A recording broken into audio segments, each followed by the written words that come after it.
Hello again. We're going to understand how we can find the cardinality of A union B union C. You might have seen this formula in today's session. Let's dive into understand this formula. Let's begin with three overlapping sets A, B, and C. Our goal is to find the cardinality of A union B union C.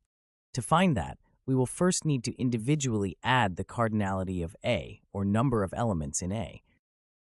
We then need to add the cardinality of B, or the number of elements in B. We will also add the cardinality of C, or the number of elements in C.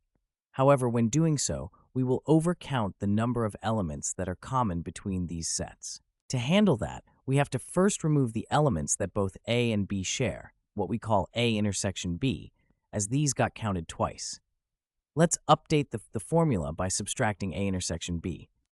Similarly, we have to remove the elements that both B and C share, what we call B intersection C, as these got counted twice.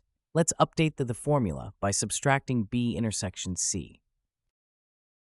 And likewise, let's remove the elements common in A and C, or A intersection C, as they are counted twice.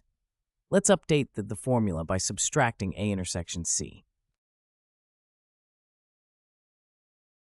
As you see, when we subtracted A intersection B, B intersection C, and A intersection C, we also removed the middle part, which is the elements that A, B, C share, or A intersection B intersection C. Let's add that back, and so we need to add A intersection B intersection C back to our formula. And there you go.